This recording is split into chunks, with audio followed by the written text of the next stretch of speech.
Welcome back to session 2 of our marriage course. It's great that you guys are all with us. We hope you enjoyed part 1. And for part 2, we're going to be looking at loneliness in marriage. Loneliness is something we've all experienced in one way, shape or form. So Azalea, can you talk to us?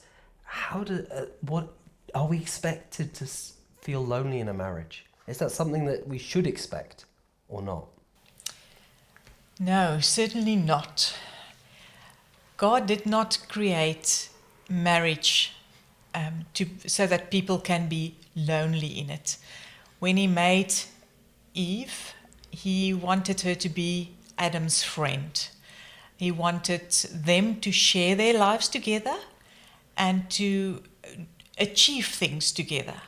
He certainly did not want people to be lonely in marriage. And as we see in the story of Eve, and actually I think Joseph's story, its T-shirt plays into this whole element of loneliness. What do you think is a cause of loneliness? What do you think could be one of the things that creates loneliness in a marriage? Callum, I want to answer it by giving you a real example. Someone I know once told me, and that he told me the story after being divorced for 4 years, and he was a very successful businessman, and he was away from home a lot. And one day when he came home, his wife handed him the divorce papers, and she said to him something that struck me, and left an everlasting impact in my life. And she said to him, she can accept to be alone, but she can't accept or can't live to be lonely. Now was it lonely in marriage? So there's a difference between being alone, because being alone you can still cope with it, but being lonely in marriage is almost, so loneliness in marriage is where there's a emotional abandonment, emotional discontent. Yeah. You're with someone, but you're not with someone. And that is being lonely, and I think that's a very, very sad situation to be in, that you're in the presence of someone, but you feel lonely. And that's unfortunately sometimes a reality. And there's obviously a lot of reasons for that, but there's a cure for that as well. There's ways that in marriages you can work around that when you start picking up that there's loneliness creeping in. Well, what do you think are the warning signs? What do you think are the warning signs to loneliness? What do you think if you feel in yourself, what are the things you can pick up that you may feel that you feel alone or lonely? I think one of the things that you can feel is that you don't have anything to say to your husband anymore. You notice that you're not sharing your feelings. You're not talking about things that happened in your life while he's at work or while you're busy with different separate activities. It is things like that when you sense that there's a distance between you and your husband. That should be serious warning signs. And also like this frustration. Yes. In the sense that you feel frustrated at them, or you feel annoyed at them, or you can feel that irritation. tension. Yes. That's just not natural for that you're used to. Yeah. But what do you think what would you have tips or tricks or things that you could do to help prevent loneliness in marriage? You were saying there is a cure, Joseph. What are the tips, tricks or insights that you can give to us, people watching, as cures or tips or things against loneliness in marriage? Yeah, one of the things that Ansala picked up is in our lives, and that she's very good with that, is we will be in a conversation, but my mind is somewhere else. So I'm there, but I'm not present. Yeah. And she will pick it up very quickly, and then she will get my attention and my focus. I'm talking to you. Are you listening? Are you talking to you? And then it's immediately I realize, my thoughts are somewhere else. I mean, enjoy the present, be present, be in the moment, and then we can pick up with the conversation. Because if she doesn't do that, I think it's okay. I didn't even realize that I'm not present at that time.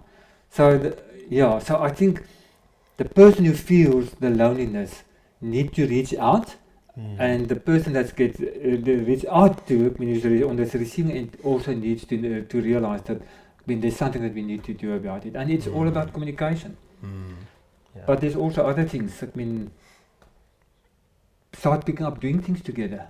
Yeah. Find common interest. Talk things through. I mean, stop what you're busy doing with. Make time. Usually we always hold hands. I mean, go time, walk in the park. Just go and smell the roses. Just do these things, so that those things that cause the loneliness, as I said earlier, it's mainly to do with emotional distance. Is to bridge that gap, is to break that, because there's a need on one that hasn't been fulfilled. You both are equal in your need of connection with each other. Connection with each other. And seeing each other with that equal worth, that equal value, having that that healthy balance of work and life and friends and things. Addressing that maybe you're saying, hey, those 3 hours extra at work that you spent really were detrimental to me. Could you be at home on time? All those kind of things. Yes. And I think it's also important to realize that if we communicate, we share our feelings and our thoughts. If you choose not to communicate, you're actually in effect shutting your spouse out of your life.